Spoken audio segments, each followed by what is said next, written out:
So that happens. That's, I mean, the most famous part in the movie and a very famous scene in like horror movie history, really, essentially, right? Where she's gone completely nuts at this point.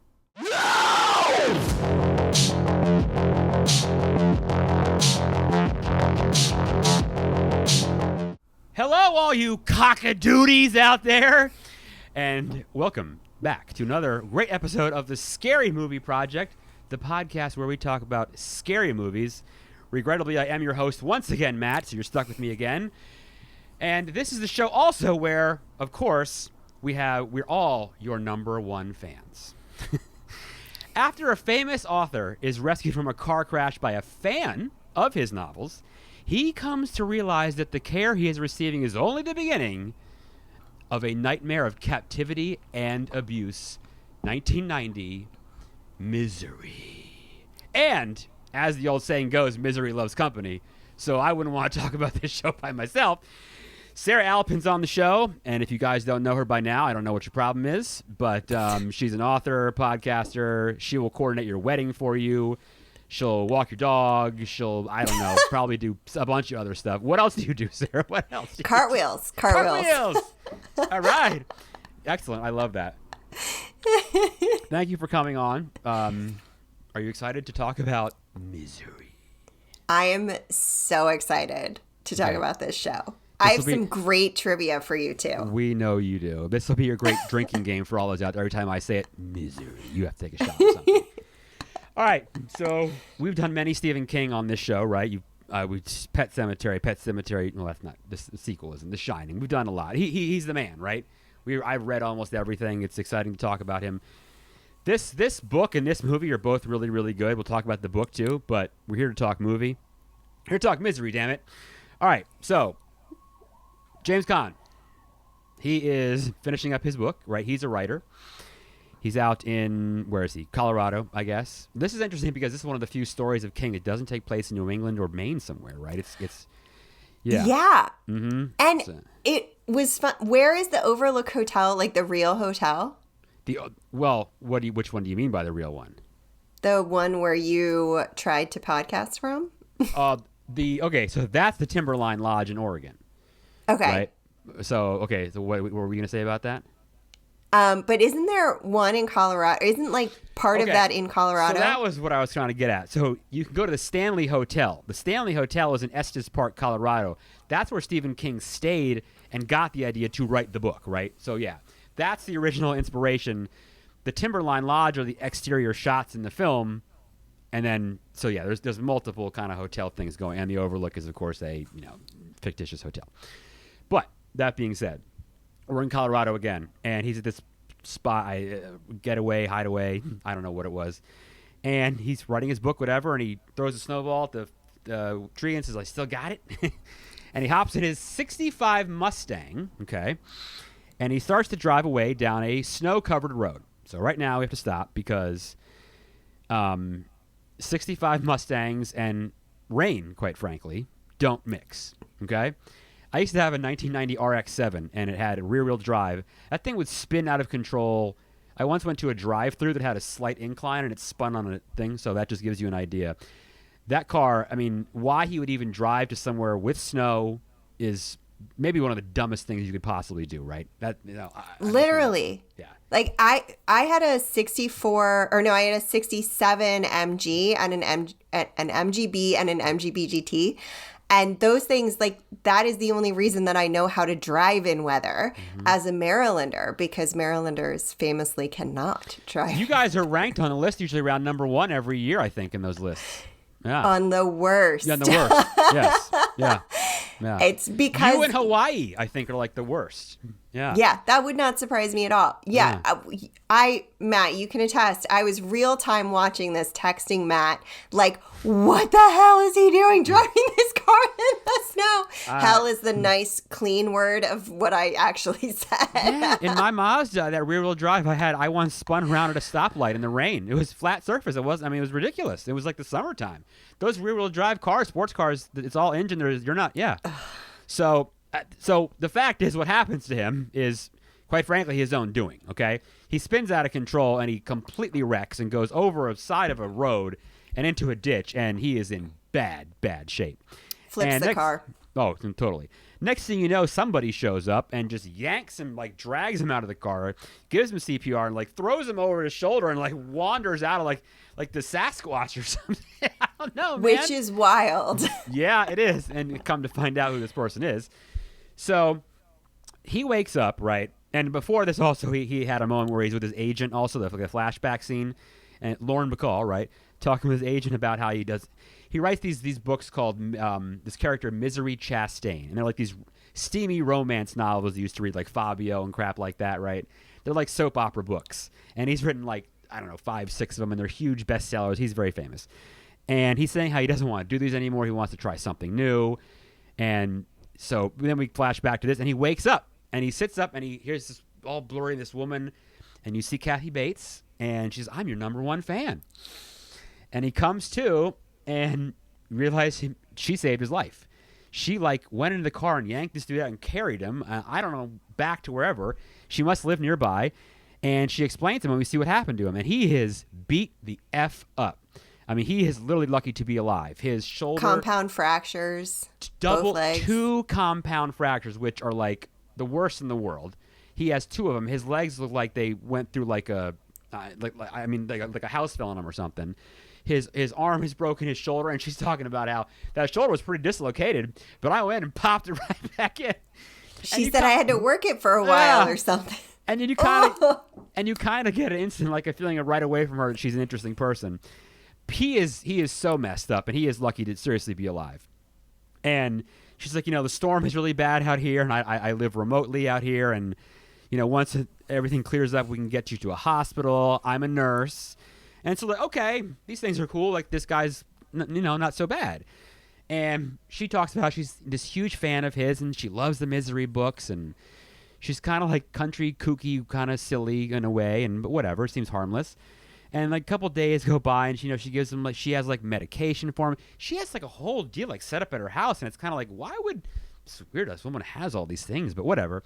And then a couple of days go by, and he's like, oh, you need to call my agent. I got to call my daughter and things like that. And she keeps saying, we'll get into town, and don't worry, we'll do this, we'll do that. And she goes places, and she comes back with groceries and stuff, and he's wondering, like, well, when can we go? Oh, I'll call hospitals, and, like, nothing's happening, and, like, what's going on? The road isn't cleared to the hospital, just to the grocery store, and the phones are down. Over and over again, and he doesn't buy it after a while. And with him, he had the novel he had finished, which was what was the book he wrote? It was called Untitled, right. But I think it was like in the trivia, it was supposed to be called Fast Cars or something like that. Okay, all right. I didn't remember what it was. They never really see it. But she ends up pulling it out, and she reads it, and she also reads his last book. She asks. She does that's ask. True. That's true. She does. She is nice about that. And she also reads his last Misery book. Mm-hmm. And the moment when he starts to realize she might be a little crazy is when she comes in like at nighttime, I guess, while he's asleep, and she's like, "You dirty bird," or whatever. You killed her off, I guess, right? And yeah, because she loves Misery. And he's like, she died in childbirth. And he tries to explain all these things, and she has a very strange kind of reaction to it. And then she not good. And she reads his new book, and she hates it. And she's like, Paul, it's just the bad language, I didn't run around to saying, well, that was a real bastard of a movie or something like that. And he's explaining how... And it's so awkward when she cusses, too. Yes, it is. And he's explaining how I was like a dead-end kid or whatever, and that's how we used to talk. And, like, that's just, like, real, right? Mm-hmm.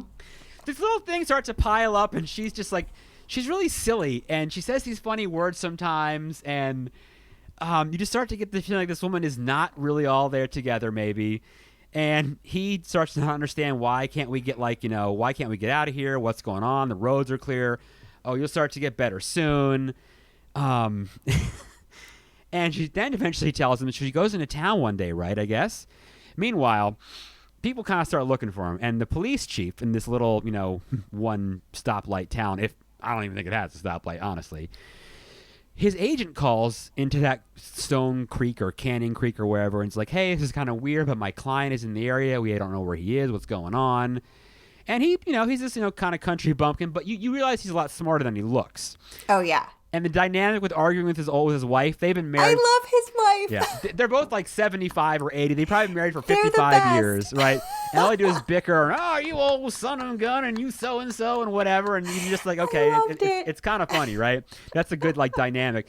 But you get the feeling like he's kind of still scratching his head, like something ain't right around here. It's kind of one of those deals, right? Like he knows more than you think. And because he knows about Annie Wilkes lives out there, right? So, again, time goes by. She doesn't like any of this stuff. And she eventually then gets him to... She goes and she buys a typewriter in town, and she buys a bunch of paper. And she comes back and essentially says to him... Oh, she gets him to burn his book. He wakes up one day, and she brings a barbecue grill in and his manuscript and drops it with a lighter and says, you're going to burn your book. And he's like, well, no, I'm not going to do that. What are you talking about? And she gets all bent out of shape and angry, and she basically explains to him at one point, right, that, oh, by the way, no one knows you're here, and I'm in charge of you, and if something happens to me, you're going to die here. Yeah. And she says, I know that there's no other copy of this book because that's the way you write. She knows all his... Yeah, and he's like, no, I sent it to my agent. And she's like, nope. You sure didn't. Nope, you didn't. Sure didn't. And at that point, he gets pretty scared, and that's when you start to realize that, okay, this is not going well at all. Yeah. And, yeah, they burn... And they light the book on fire, and then that's... Oh, heavens to Betsy! Heavens to Betsy! She's, oh goodness, and it's so good. The curtains are lighting on fire, and she's just so goofy, and she's so great, and you are at this point, it's this great, wonderful mix of everything is going so wrong, but her performance is slowly, steadily getting better and better. Like she's so great, and more unhinged as she's getting better. Like it's so it like creeps in and it's so unsuspecting that she is going, because I mean we all have seen probably parodies of this before. Like it's parodied everywhere. It's part of pop culture. I tried to figure out if it was the most parodied movie. So we all kind of know this story potentially. And the performance of becoming slowly more unhinged and getting better and better, what I was not expecting when I was like paying that level of close attention for this episode. Yeah. I mean, she's fantastic. She really is. It's her breakout role. Yeah, I don't know what her... I don't remember... I mean, I love her in American Horror Story, which... Me too. Fab. We all love it. She's outstanding in that. I mean, she's done so much great stuff. I don't remember at this point what else she done. What was it? Was it Fried Green or? No, she hadn't done fried. Wait, when was Fried Green Tomatoes? That's a good question. We'll have to look she was primarily theater when she did this. Okay, yeah, because this is a long time ago now. This is like 30-something years ago. So, yeah, she basically tells him, "You're going to die out here without me, and I'm in charge of you, and you're going to do what I tell you." And she explains that he's going to bring misery back to life. And he's like, what? And I bought you all this paper. And then he shows her how the paper smudges. Oh, well, when I go into town, is there anything else you want? Anything else I can buy for you, mister? I get fancy paper that doesn't smudge. Yeah, she's like, this is the most expensive paper and all this stuff. I did cook and I cleaned for you, and this is the thanks I get for you. And she goes on and on and on. And it's just, oh, my God. So during this kind of these moments here, there's a point where a hairpin, a bobby pin, is dropped on the ground, and he's paying attention to that, and he picks that up and pay attention to that because that's going to come in later. So after a while, he's obviously doesn't want to be here anymore. He's obviously in pain, but he's healing, right? She is taking care of him. She is healing him, right? She is. So after a while, she starts to go out. And he takes that bobby pin and he hops in the wheelchair and he starts to get out of the bedroom, and he cruises around the house and he starts looking at stuff. And of course, the big famous moment, which we all love. Well, later on, he's cruising around the house and he looks at a scrapbook. Oh, and all her shrine to him with all the books and the photo. Oh, yeah. And oh my God. It's so disturbing. And during all this, I'll get right back to cruising around the house. But then the sheriff is also at this point. He's up in the helicopter. He's flown around a couple times. They're looking around. He's doing his due diligence looking because they never found the car. They didn't find anything. They don't know where this dude is, right? So he's cruising around the house in the wheelchair looking around. And he finds her scrapbook of things, and we find out a lot about Annie Wilkes, because she used to work at a hospital. She was a nurse, and in the infant ward, I guess, in the NICU, whatever you want to call it now. This is based on a real case. Oh, I've heard these. Oh, I know the one you're talking about. I've heard this stuff before. Yeah, she was like killing babies, basically. Yeah. And she went to court. She went to jail for it. And she has all her newspaper clippings in this scrapbook. And he's like, to his horror and our horror, the audience, reading all this, because he's like, oh my God, this woman is going to kill me, or I don't know, like what's gonna happen? You don't know, right? And then he's just riding around, and you have this like anxiety because like she's gone, but you don't know when she's gonna come back, and you don't know where town is. Then there's like these great parallel editing scenes, right? Where he's doing his thing in the house, she's in town driving and cutting that one, you cockadoodie moron, and then the sheriff is like, all these great parallel moments that are happening. It's great editing shot. I really love that. Oh, it's so good. And then he cruises around and he bangs his foot into a like a desk with all these little figurines. And there's a penguin on there facing one way, and the figurine knocks over, and you're like, oh, he's gonna break it, and boom, you see his hand drop and he catches it, and you're like, oh, thank goodness for that, right? But he puts it back, and the camera makes sure to notice to hold the shot for a few seconds, because the penguin is facing the other direction. Do you notice it's exactly in the right spot, though. Do you really notice this? Does this mean anything? But they want to show it to you, right? So anyway. Yeah, it's big because... Yeah, he didn't break it, but okay. So he's been good. He's good. He gets back, and he sees also up in the shelf all the pain pills, the what does she call it? Norval, or I forget what it's. I don't even know if it's a real I pain forget killer. what it's called. It wasn't something I'd heard of, and I worked in a pharmacy. I never heard of it, but whatever. She's just drugging him basically, but he is in a lot of pain. Yeah. So he snatches a bunch of this, and at this point he stops taking them, and he starts hiding them in his bed, like in his mattress and stuff. Yeah, he cut a little hole in the mattress. And then so he goes back. He doesn't get caught, right? Whatever. But then he decides, Annie says, would you have dinner with me tonight? And he starts to play this game with her, and she's like, oh, Paul, I'd be so, honored. And there's that one line I love when he talks about how the N is missing from the typewriter. And he's like, yep, 2 letters from my name of my favorite nurse. You fooler. Her lines are just like so she great. Has so many good lines. You fooler. And so then they have dinner one night, and all the candles, and he's like, oh, you look so lovely. And he says, oh, we got to make a toast, and he pours the wine. Oh, hold on, we got to make this right. Got any candles? Oh, I'll check. She goes to get some candles, and then he pulls out the little envelope that he's been mixing all the pain and crushing them up. He dumps it in her wine glass, swishes it around so she doesn't see it. Sits down, they cheers one more time. She's about to drink it, and she hits the candle, knocks the candle over, knocks her glass of wine over, and spills it. And the audience and you go, oh no, because he had her. It's heartbreaking. Yes, and the look on his face, he is frozen in like terror. The disappointment is like, it's like worse than like watching like your whole family get like killed in front of you or something, and you're just like, oh no, dude. It's like the loss of hope. Yes. He had it. The plan was perfect. She had no idea what he'd been up to. Oh man. So he starts to go out a few more times, and he's doing stuff, and he gets back in time all the time. Then he finds a knife, big old butcher knife. And he's laying there in bed, and he's got this routine down where he's like, he knows how to quickly pull it out. Like, think of like Taxi Driver. Remember when Travis Bickle he'd pull the gun out of his jacket like that? That was so cool. And he's ready. In his dislocated arm sling, which probably isn't dislocated anymore at this point. And he's also, you see him while he's typing, he's lifting. He's he's lifting the typewriter. Right. So during all this too, he's rewriting the novel. Also, we need to mention that, right? Because he is doing that. And, she's so silly because she keeps reading it. Oh, Paul, she's alive. Misery's alive. And she's so excited. What will happen next? Will she get with what's his name? Can't have to wait. You have to find out. Right? So he's writing his book, and I guess he's enjoying it, whatever. He's doing what he does. I mean, what else are you going to do? Right? And then he's giving her hope that there's an ending that will be positive to keep him alive. During this time, he also meets the pig that she has named Misery, by the way. Yes. I was waiting for you to bring this up because I was convinced that she was going to threaten to feed him to the pig. Ooh, that's like in Hannibal? Like when she feeds, what's his face? Yeah.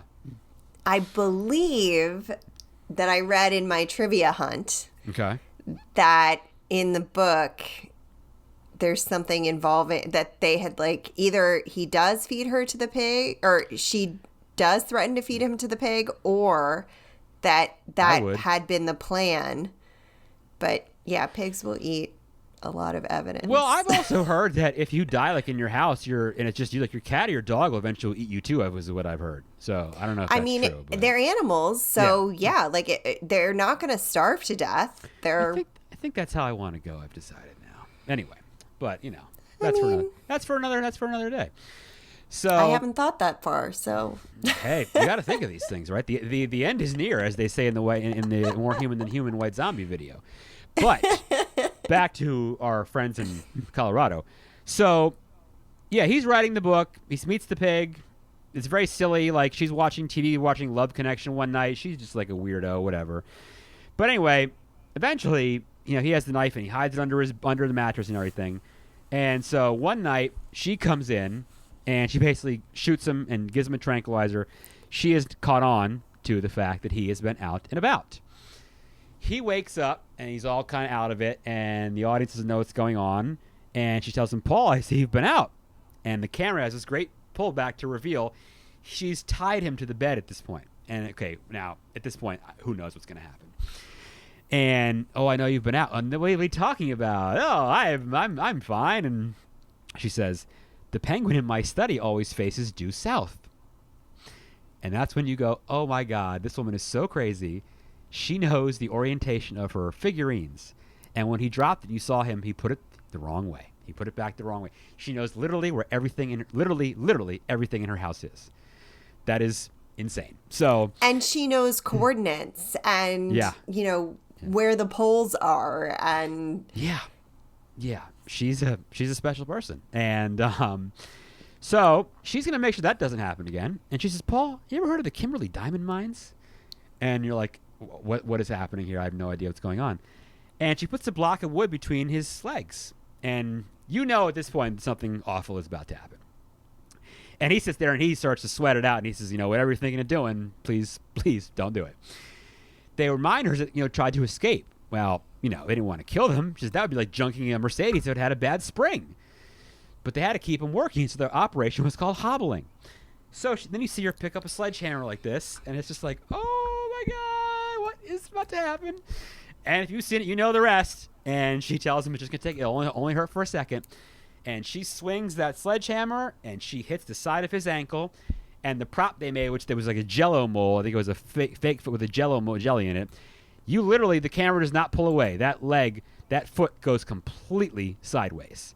And there's a wire inside that yanking it, right? Yeah.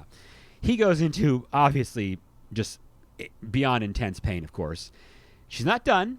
She goes to the other side. She's going to break that ankle too. Whoom! She winds up and swings with the mallet and breaks his other foot, and he just passes out, of course, at that point. So that happens. That's the most famous part in the movie and a very famous scene in like horror movie history, really, essentially, right? Where she's gone completely nuts at this point. And so, dissolve, we come back in. He's still alive. And he's still typing the book. And there's that great scene later where she's outside with the pig and she waves to him in the house and he just flips her off. Now, he's still determined to get out of here, of course. The body heals. Hopefully you get better, right? So time goes on. And she set everything, to be fair. Oh, yeah. Yeah. Oh, yeah. She heals the guy. She just treats him. She destroys this guy's life, but she takes care of him. It's a strange deal. So, Paul Sheldon, the sheriff again, he still knows something's not right. He goes into town, goes to like the general store, Buster. I guess it is there, right? Yeah, His name is Buster. His wife is Virginia. Yeah. It's just the best. Yeah, they are great. They are great. And then, of course, they find his car in the ditch, and they have a press conference saying it. And he's like, and she says to him, you don't believe he's dead, do you? And he says, well, I'm not going to say that. But then he goes to the general store, asks the guy who works there, Annie Wilkes been in here? And he goes, are you kidding? She, sets aside the copy of the new Misery book whenever it comes out. Has she bought anything weird? And he goes, no, some typing paper. And he goes, nothing weird about that. And he walks out. And he gets in his car and he takes off. And now you know that he knows. And you're like, okay, we're going to take care of this now. This is all going to get solved. We're going to figure this out. He goes over there, and you see Paul Sheldon sees him coming, And for a second you have hope, but she storms in the room with the needle and knocks and shoots him because she knows she's on it, man, and drags his ass and throws him in the basement, right? So he knocks on the door. Oh, goodness, where are my manners? Please come inside. And she's a great crazy person. She even she has a story for everything. She explains her obsession with him. She admits that. She loves him, invites him in. I love Paul Sheldon, blah, blah, blah. God came to me and told me that I now have to write for him, so she explains why the typewriter's in the room.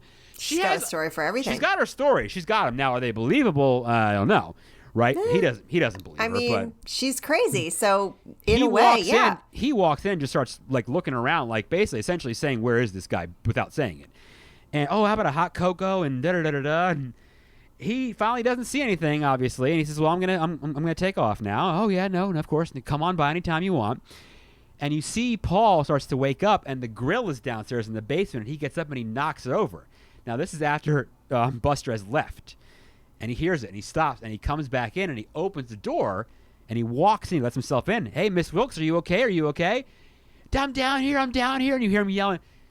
Buster opens the basement door, and the shot is from facing him, and he goes, Mr. Sheldon? Boom. Gets blasted. She shoots him from behind with a shotgun. Blows him out through his chest. Yes. At that point, it's over. I mean, this woman is now she's killed somebody, right? Now she has lost it. And Paul Sheldon is like, oh my God. But he goes into okay, I'm going to cooperate with you mode pretty quickly. Because she's like, oh, darling, now the time has come. We must, now it's murder-suicide time because people will be coming soon to look for this guy. They may not come for you, but they're coming for him. And he says, oh, the book is almost done. We have to finish the book first, you and me. And she's so crazy, she believes whatever he says. She doesn't know. So he takes the lighter fluid, and she brings him back upstairs, and he says, oh, I'm almost done typing. And there's the great line of, you know what I need? And she goes, yes, 1 cigarette. You don't smoke anymore, but you do after you finish a book. And then 1 glass of Dom Perignon. Oh my God! When she said that, I almost fell through the floor. She literally thinks that's how. She doesn't think it's funny or anything. It's so sweet. And, but I know she's a villain, but the innocence of it. And then he stops and he's like, Dom Perignon, it is. Oh, I love it. And then, so she gets everything ready. He finishes it up, and he says, "Is everything right?" And he goes, almost, but we need 2 glasses for this. And she's like, oh, Paul. So she goes out to get the glass, the champagne glass, and he grabs the fluid out of his pocket, lights up, and she comes back and he holds it and he says, here's everything in here. Everything you want to know about misery, everything that's going to happen, whatever. Paul, you can't. He lights it up. Now you know how it feels. And he drops it and lights it on fire. And she just runs over to the pile and he picks up the typewriter and bam, he bashes it over her head. Now, you and I, sadly, are old enough to remember typewriters, of course. And not sadly. I'm proud of how old I am. Now, but not the one like that, though. That one's like our parents' typewriter. That thing is old as I don't know what. And that thing probably weighs a good, 25 pounds, I would think. Oh, maybe? Yeah. You've got to work out those triceps and That's right. You got to get the shot. And those jelts, dude. So he picks it up and smashes it. I can't imagine being hit over the head with that. Now, she at this point becomes like a superhuman villain at this point because she doesn't die. And they're rolling around the floor. And I love when he rolls her over in the fire in the book. You want this? You want to know what happened so bad? Choke on it, you crazy motherfucker. And he starts jamming it in her mouth. And she still doesn't die. And then she gets up and she runs after him. And he moves his broken leg to trip her. And she falls and bang, her head lands on the typewriter. And it's just like the most pain. And obviously, it's actually not a very good dummy they use for it. It's pretty fake, but you get the idea. By today's standards, yes. Yeah. At this point, you've got to believe this woman has got to be dead. She's got to be dead. There's no way he get hit with a typewriter like this twice. The shots from overhead at this point, looking down, and the audience is, okay, you feel better now. And he starts to crawl out of the room, and the shot is from the side of him. So as the camera's coming, he's coming toward it, but you have that kind of other third of the screen where something can happen. And she lunges and grabs him, and it's, oh my God. And they're rolling around again, and he reaches in. This is out in the hallway now, and he grabs that pig statue, that pig figurine. It's probably made of iron, and wham, bam, he hits her with it, and he hits her, and she goes, and she lands on top of him, and he just kind of rolls her off, and at that she's dead, and we dissolve into a shot of New York City, a graphic. 18 months later, our friend Paul Sheldon is walking down. Sadly, he's got his cane and he's hobbling around pretty good. He's pretty banged up, but he's back in society. He's alive, and he's walking down the streets of New York. And he goes to lunch to meet with his agent again, and there's a book, I forget the name of it, but it's about what happened.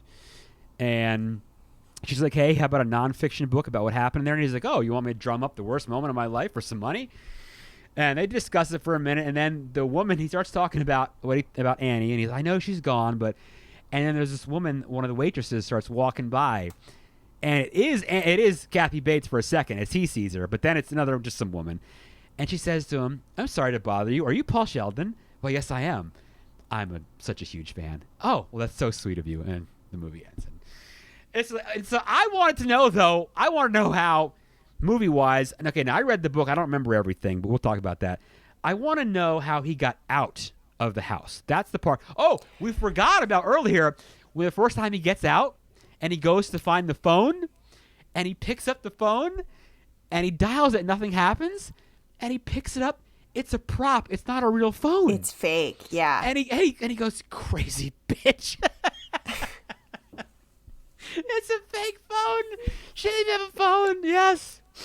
She's the phones are out. The phones are out over and over. And that's why he's like, crazy bitch. I've seen this movie many times.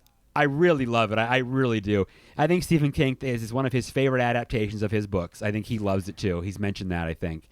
Yes. I think it's he tremendous. yelled out repeatedly in the theater about things. Yeah, fabulous. When he watched the first, there was so much of it that I was like, I can't bring this as part of my trivia. Except now I'm telling you. But he kept yelling out like, she's blah, blah, blah. Like as like awesome. He was on the edge of his seat. So he was like, she's coming. And like, I just love it so much. Because he hated The Shining so much. He sure did. And then, so Rob Reiner, again, I read the book. Now, I have, on this show, we ruin movies. But I have a habit. I don't like to ruin books for people. Because I think you should read the books first. All I'm going to say, I won't ruin this for you, there's a riding lawnmower involved, and the hobbling... That's part of my trivia. The hobbling scene is a little bit different. Other than that, that's all I'm going to tell you. Read the book. But I haven't read it in a long time. I should go back and read it again. I will leave that out of my trivia then. Well, we can put it in. But Rob Reiner directed this, and I think Bravo years ago, and I don't know if Bravo's even a TV channel anymore, but... It is. Annie Cohen... Andy, okay. They did 100 Scariest Movie Moments years ago. It was this great miniseries. And in Misery, they talk about it. And Rob Reiner's discussing, how he made them. Okay, now, Jimmy, today in this scene, you're going to be in bed. Because that's all the movie. Now, let's break this down. It's just a dude in a bedroom, right? Like, okay, so do we have part of, like, Rear Window? Like the Hitchcock? Remember when he's, what's-his-face breaks the leg and he has, the telescope kind of thing? I love that you just... Is that kind of part of that? I love that you brought this up. Can I please tell you one of my trivia things because it's related? Go. Okay, so Rob Reiner do trivia and then I'll get back to rambling. Go. Okay. Rob Reiner. This is in the middle of my trivia sequence, but studied Alfred Hitchcock movies to figure out how to shoot a thriller because he up to that point had been just baked into comedy. Yeah, like he did When Harry Met Sally. Yep. Which by the way, I won't spoil my trivia, but so anyway, he was studying Hitchcock so that he could actually execute, and he had him so much on his brain that James Caan, who played Paul Sheldon, overheard Reiner chastising himself one day on set and asking himself, "Who do you think you are, Alfred Hitchcock?" Oh, I like that. I loved it so much. It's just that's good. It's just some sort of cockadoodie Alfred Hitchcock. That's exactly what I imagine. Yeah, right. So another thing of my trivia that is related to what you were just saying is another trivia piece that I pulled is that James Caan actually had to stay in bed for 15 weeks shooting this, which was like incredibly stressful for him. And that's he a long thought time to do that, yeah. that Rob Reiner was playing a sadistic joke on him. I was going to make you sit knowing here, that he wouldn't enjoy not moving for so long. And then he said that he was not used to playing a reactionary character because he usually was a proactive character. Well, I mean, he's Sonny Corleone, for God's sakes. I mean, right? Come on now. Yeah. He did not do well being like in a reactive space. It was very hard for him, which I think actually probably made this so much better and so much more impactful because it put him in a stressful position. And, you know, to be clear, we don't like to make people be in stressful situations. What was the last movie we did together? Was that the one What was it? that I'm I forgot already. thinking of? Oh my God, it was like 2 weeks ago that we recorded this. We should both remember. Oh, the wedding movie? Ready or Not? Oh, that's not the one I'm thinking of. Anyway, when you know what? I'm thinking, oh my God, I'm thinking of The Shining, where Stanley Kubrick put them, that's Stanley Kubrick, right? Yes, it is. Okay, thank you. Put them in such a stressful situation that actually Jack Nicholson turned down the role of Paul Sheldon. Is that right? Yeah. I know have that. my whole list of actors and you know I've got all that stuff. I know. But yeah, so I think this was not torturous in the way that The Shining was talked about. I was not there, cannot I wish I say had from been there. personal experience. I know, right? Okay, you want to hear who was in the running for Paul Sheldon? Yes, I do. Warren Beatty, I could see that. Robert De Niro, No. Michael Douglas, Maybe. Richard Dreyfuss, I can't get into bed. I was in Jaws. Yeah. Harrison Ford, No. Morgan Freeman, No. Mel Gibson, Possibly.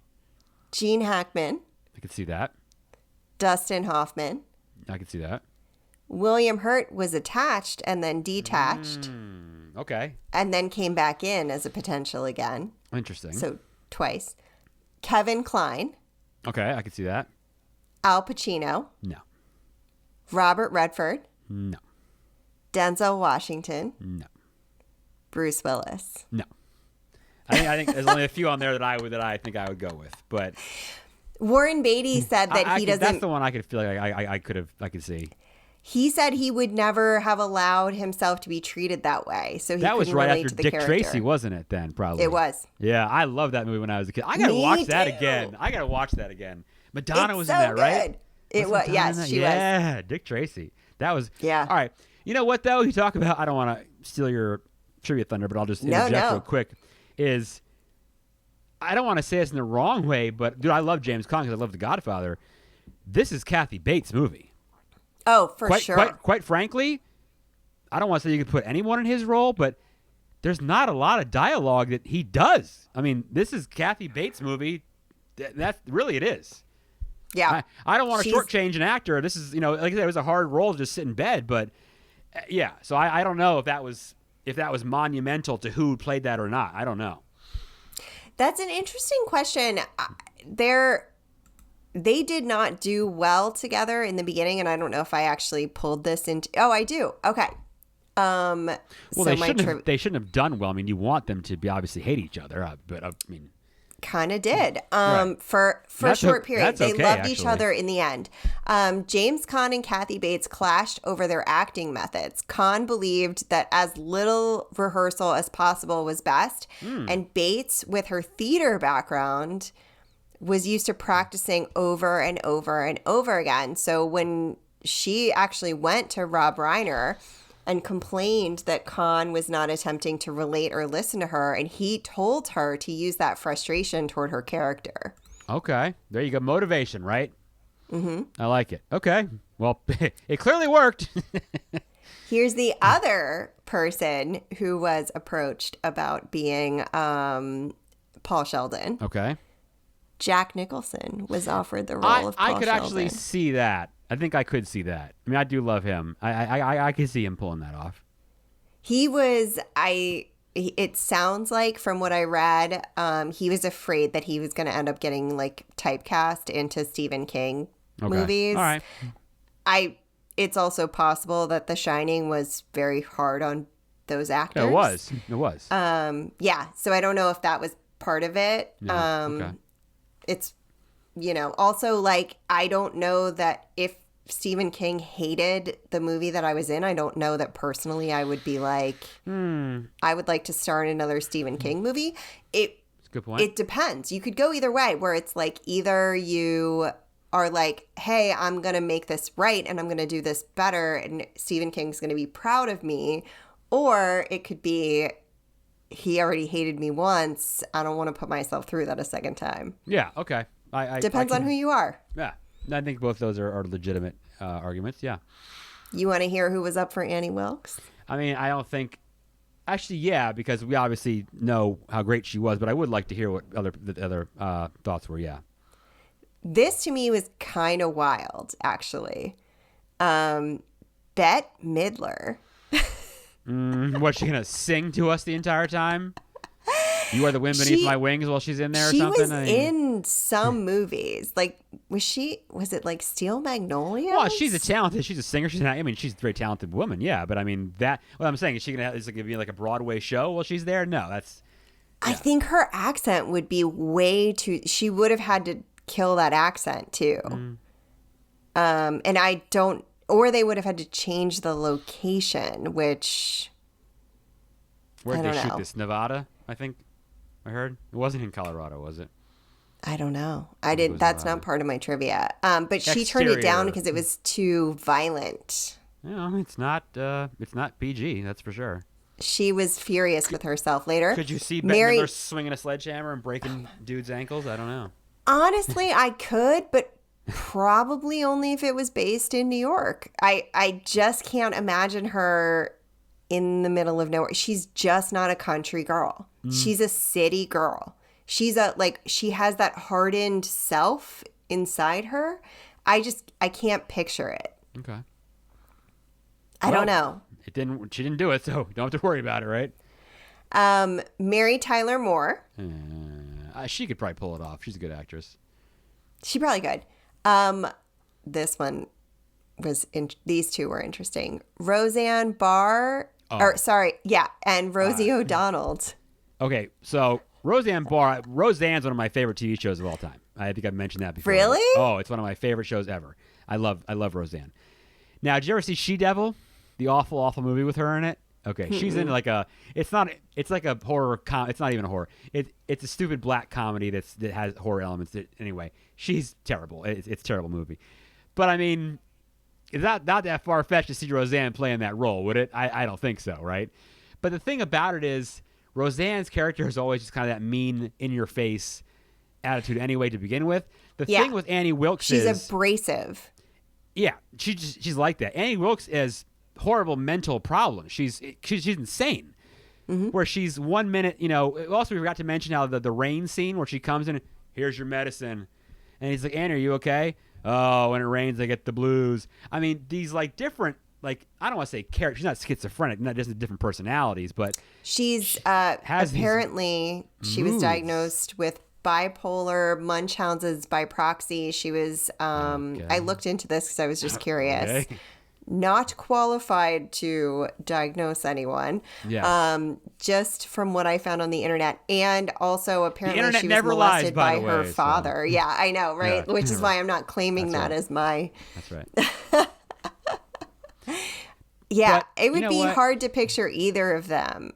And you know what? Rosie O'Donnell's a comedian. Like I can't. I don't know. I can't see that. All of these people are very much, I mean, not Mary Tyler Moore, but all of these other people, they're very much like city people. Like you get city vibes off of them when you meet them. And this really required someone that could play like almost like naive, but very much all-knowing country person. She is. She's like a child in a way with her just kind of, oh, shucks, right, not a whole lot of what's going on in the world. And she even, oh, my manners, no one ever comes to visit me. I'm so rude, like I'm so sorry. But at the same time, she's just, horribly conniving monster, right? Yeah, exactly. And you really can't think of anyone but her to play this. There really just isn't anyone else, right? There just isn't. Yeah. So, that's interesting. Okay. Speaking of Kathy Bates, Stephen King was so impressed with her performance that later he wrote 2 more roles for her. So, the title of his novel, Dolores Claiborne. She's great book and great movie, Dolores Claiborne. Yeah, she's Dolores Claiborne. Yep. I'm so glad that you knew that. Oh, yeah. So he wrote that with her in mind, and then later, Jennifer Jason Leigh and Kathy Bates. Yep, Dolores Claiborne. Yeah. Yep. And then when he wrote the script for The Stand, he actually changed the character Ray Flowers, was like R-A-Y, like man Ray, like the man name Ray, male character. Yeah. So he ended up rewriting that part as a woman with Ray R-A-E Flowers so that she could play that part, and she did, uncredited. Okay. Look, let's mention, we haven't even mentioned this yet. She won a Academy Award. She won Best Actress for this movie. She won. Yes. Yeah. Mm-hmm. It's the only award ever to be given for a King adaptation, I believe. Look, she was the first woman to win an Oscar for Best Actress in a horror film ever, or thriller. That's another part that's huge to me too, because we all know how I've mentioned my thoughts about these Academy and these awards that shun horror and give them no love and twist them into, well, we give Silence of the Lambs because that's a thriller, right? If we just rebrand it, it doesn't look bad. Or give me a break, dude, right? And this movie is clearly a horror. I know we mentioned the thriller aspect because of like the whole Rear Window thing. It's a horror film, and I'm so glad and so happy that she won for this. That makes me so happy, right? Yeah, me too. It's wonderful. She deserved it. She really did. She's incredible. She's incredible. That movie, like I said, it's not like you don't want to have nobody some stiff as Paul Sheldon, but this is her movie. This is her movie. Yeah, and she is incredible. And I want to say now it might be 5 people have won for a horror thriller because what did Demi Moore just win? Well, I'm hoping she does. She won that Golden or whatever it was. Oh, it was a Golden Globe. But I'm hoping she wins for Substance when the awards come. Hopefully she does for that. That would be great because we need more of that. So I'm saying like there's this whole theory of horror versus thriller and like this stigma of it, and that's like there's just so much. You know what? Nosferatu is tremendous, the new one, and it needs to be nominated for something, and I really hope it wins for something. Dracula is like, you guys know I love that film. It's one of my favorite films, and it won Best Costume. Okay, could have and should have won a hell of a lot more things. The Exorcist should have won awards. All right, like we can go on and on and on. Alien should have won things, like whatever. But I'm glad that she won for this because I think it's obviously tremendous. Yeah, I agree. I love it. I think she did such a great job. Yeah. Okay, you ready for the rest of my trivia? I'm ready. In Rob Reiner's previous film, which was When Harry Met Sally, Harry Burns, who's Billy Crystal, is actually reading Misery during a scene. Is that right? Okay, I love that. He should have made Billy Crystal. I love a callback. Yeah, it should have been Paul Sheldon. That's good. James Caan once showed up on the set hungover, and all of the scenes he shot that day were completely unusable. Nice. I would have loved to have seen that footage. Rob Reiner told Caan that he had to do the scenes again because there was a problem at the lab, quote unquote, and Caan learned that it had nothing to do with the labs, so he offered to cover the money that it lost the studio. Wow. Stand-up guy. Yeah. Not bad, Who couldn't stand up in this movie. Exactly right. That's a good one. That's good. Boom ching. That was actually terrible. Only the beginning and at the end.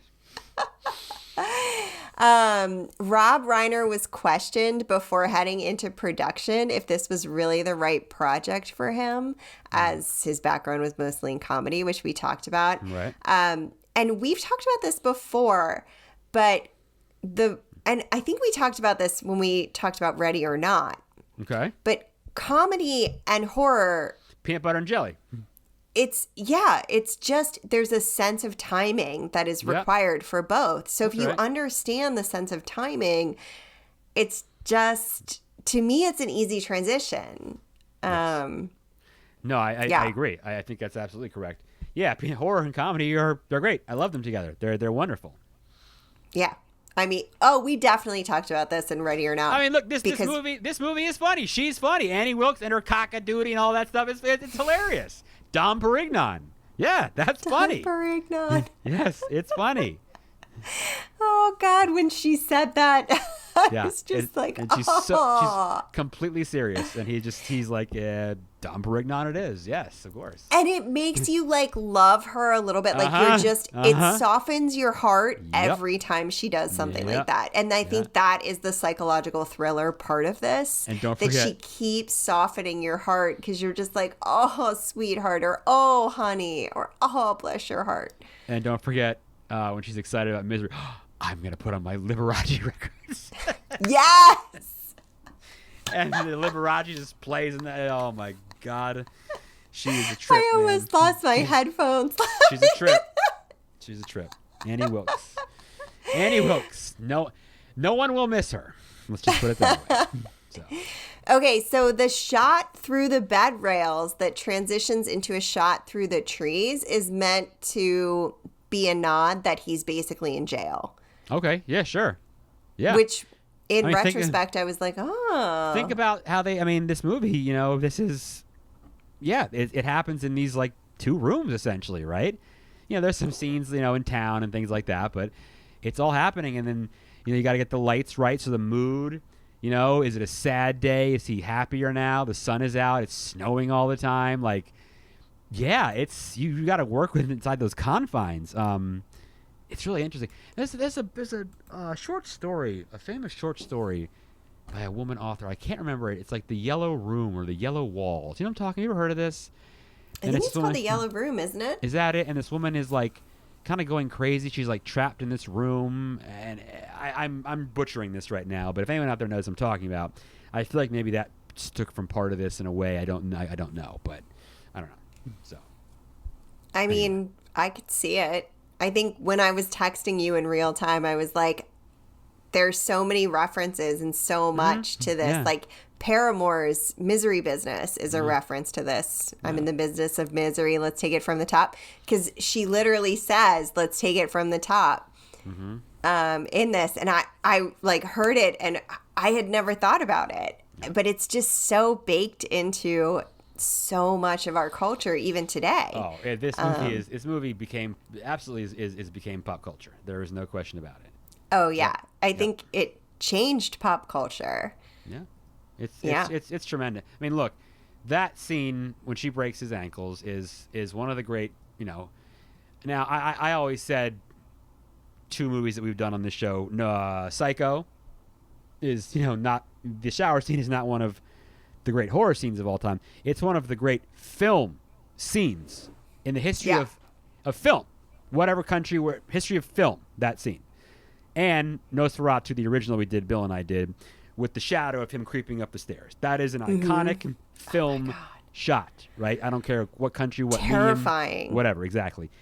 This scene, the breaking leg scene, is an iconic horror film moment. Movie moment overall, could be. You know what? And the thing about this too is, if you go look at some lists, Google great top 10, top 50 horror movie villains. You're probably going to get Darth Vader at number 1 or Hannibal Lecter, which is another. But Annie Wilkes, also won an Oscar.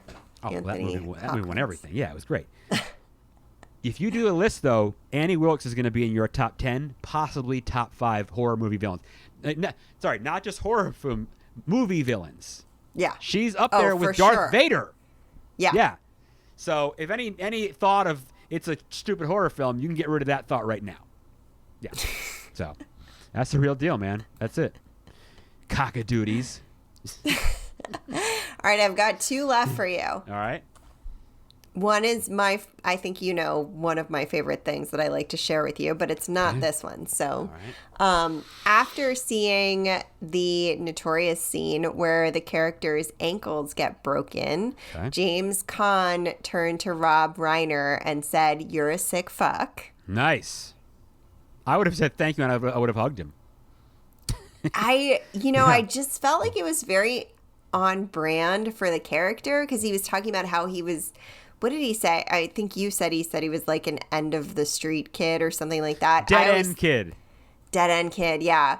Might have been a line my mom said once. I don't know, but it could be. I don't know. I think he's from Boston. James Caan? No, he's a New York City guy. No, the character, Paul Sheldon. Yeah, New York City guy. Same thing. Yep. Okay. Yep. Okay. Yeah, so when he was like talking about, cursing and stuff, and I think it was just super cute to me. Yep. I liked it. I love how I just said super cute to "you're a sick fuck." And then, would you like to guess where Rob Reiner had his little moment of being in the film? Oh, is he in it? I didn't know. Would he a little cameo somewhere? I would guess. Probably. My guess would be he's with that press gaggle outside when they find his car. Would be my guess, because there's a bunch of people there. Is that where it is? He's the helicopter pilot. Oh, nice. That's awesome. Okay, very cool. Even better. No, I didn't even. It's my favorite. Didn't even think about it, but that's awesome. Okay, that's very cool. I love when the director gets involved and gets in front of the camera. It's just my favorite because I love cameos. You put so much into behind the camera and like stepping in front of it just for a second there. So I just love it. That's that M. Night Shyamalan thing, right? Where he's always in his films, right? Yeah, same kind of thing. Yeah, I mean, he's not.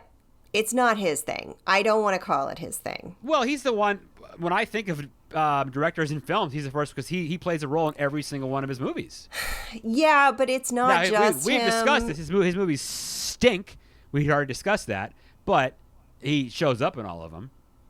I guess for me, like, I don't want to call it his because it existed way before him. No, that's true. But it seems to be something he does. So it is something he does, and it's something that people know about because he has a very distinct look. Yeah, I don't want to give him credit at all for that. Because I think a lot of directors have always done that, and so I really don't. Also, I just read the book that Knock at the Cabin was based on. Oh yeah, that stink. It was okay. I wish I had read it before I saw the movie, and I didn't know it was the same. Okay. I like to choose books just by vibes without reading anything about them before I read them. Okay. The less I know about them, the better. And so then when I started reading it, I was like, oh God, this is that movie. And the end is not at all the same. Okay. Interesting. Told me a lot about M. Night Shyamalan and his priorities, I think. More than you ever needed to know, I'm assuming. More than I ever need. You know what else I read recently that I just have to tell everyone that they should read this book because it was so effing good. We talk about some books that I read offline here. Okay. What did you read? We talked about World War Z. I loved the audiobook of that. That was so well done. The book is wonderful. Movie's horrendous. Yes. Yes. The book is so good. It's read by a whole cast, so every single person is different. So good. I love the book. I Am Legend. Have you read that? No, I didn't read it. Oh my God, it's so good. Yeah. It is nothing like the movie. Okay. Any of the movies. Have you seen The Omega Man with Charlton Heston, which is a version of this? Have you ever seen that? Oh, Charlton Heston is the man. Yeah, you should watch that. That's a good one. It's just another version. Okay, I'm so curious. The Last Man on Earth. That's what it is, right? So. Yeah. It's more than that, though. Like, it's so much more than that. It's so good. The book is so good. I cannot recommend it. If you love this show, you would love, for the listeners out there, yes, then you would love I Am Legend. Please read it. Audiobook, also very good. I read the audiobook, so. I don't think you can read an audiobook. I think you listen to an audiobook. So technically you're supposed to start calling it reading. Is that what you do? Okay. Yes. All right. But for me, it's while I'm like editing photos because I'm a photographer that I'm reading audiobooks, reading. I like it. And so I then recommend things to people to read while they're driving, which sounds very don't do that. That could be. I see people reading the newspaper when they drive sometimes, and it's kind of frightening. So I've never seen that. I've seen that happen. Yeah, please don't actually read while you're driving. No, please don't do that. Please don't do that. But some books are no texting better. and driving, no reading and driving, none of that. Yes, right? no distraction. No, keep your eyes on the road, people. Otherwise, you may end up flipping over and going halfway down a mountain and having Kathy Bates come find you. And you do not want that. Well, Kathy Bates would be very pleasant to find you. Annie Wilkes found you. That'd be a different story. Touche. I'm sure Depending on who Kathy Bates is playing in that moment, because she is so good in horror. She's pretty good. She terrifies me to my soul when she plays horror characters. She's good. Any of them, she's so good. She is great. I love her. So I think I mentioned, was that it? Did you have any more for us? Yeah, that was it. Okay. All right. So today we learned that you should read Misery, the book. We've mentioned that. And you should definitely watch the movie if you haven't, because it's really good. Yeah, I love it. And I think it's so cool, all the different, again, the whole, we're just going to shoot this in this room, and how are we going to be creative about it? And there's so much tension. And when he's out and wandering around and she's driving home, and what's going to happen? Is she going to find out? What's she going to... You never knew what she was going to do to him, and it was just very like, I'm like dying to see what happens here. And the sledgehammer scene is just so great, and it's become iconic, and it's just a really good movie. And I certainly hope they never remake it. I don't want any sequels. I don't want anything like that. Leave this movie alone. I think they did remake it. Are you serious? Yeah. When? When on earth was this remake? I literally just closed this tab. I'm gonna just ignore what you say about this and just basically tune that out. I think they remade it in like early 2000s or something dumb. I'm sad to hear this, honestly. But I think it just immediately flopped. Yeah, of course it did. Also, it's possible that it's just named the same thing and it's a different movie. I did not actually look into it. It's just that I found it on IMDb when I looked up Misery. And I will also mention, for everyone out there that was playing the game, you're probably stone cold sober because I've only said like Misery like 2 or 3 times. So I'm sorry, but maybe next time. Anyway, Misery. That's it. We're done. Sarah? I'm wrong. I'm wrong. In fairness, it's an audiobook that for some reason is on IMDb. So then what you'll do is you'll go and read the audiobook, correct? Yes, read the audiobook. But not while you're driving. Well, technically you'll listen can read to it while you're driving. Yes. This is very confusing, and we'll figure all this out on the next time. But for now, let everyone know, when we're not reading audiobooks, where can they learn all about you? And do you have any audiobooks? That'd be great too. I do not. I have been thinking about how hard it is to actually do audiobook act, because it's a full acting job. I have a friend she was going to do one, and circumstances came up. She wasn't able to finish it. She was going to be great. It was going to be awesome. It was going to be like a full-length book. I thought it was going to be really cool. But yeah, it is. It's a lot. It's a lot. You can listen to Ed Kemper read a whole bunch of audiobooks, though. There you go. That's what you want to do. Yeah. That was one of do you remember that in the 90s when they like went into the prisons and they were like, we're going to have them read. And whatever works for you. I don't know. So I'd like to listen to a Charles Manson do an audiobook reading. That would be some pretty interesting stuff. I don't know that he could stop himself from the tangents. He would read like a sentence and then it would turn into, woman, you don't understand nothing I do around here. Yeah, it would be something like that. If murder was legal, you all be dead. Right, yeah, so who knows? Anyway, we've gone off the rails here. So where does everybody find you and they learn more about you? You can find me at Laughing with Gingers if you want some more trivia and fun facts and things. Also, I'm back here on the Scary Movie Project quite often, so you can hang out with me here, I think, would be a great place to find me. Keep listening to the Scary Movie Project. Everyone should listen. It's a great program. It's educational. It's good for you. It really checks every single box you need. It does. So it does. Please do let us know what you would like to listen to other than Misery. At the scarymovieproject@gmail.com. Flood us with emails. And follow us on Instagram, where you'll have most interaction with myself, and Facebook a little bit as well, too. But, that's kind of it. Any last thoughts on Misery? See, now I'm picking up the pace. If you're still listening, you're going to get drunk. So now you're going to get drunk. Yeah, now you will. Any last thoughts on this great film? I love it. Please watch it. It's so good. It's just, and then you're going to see the parodies everywhere if you haven't already. Yes, you will. You will love it. Outstanding. Everyone, thank you for joining us. Until next time, remember, you don't win friends with salad. The Scary Movie Project podcast. Learn more at thescarymovieproject.com.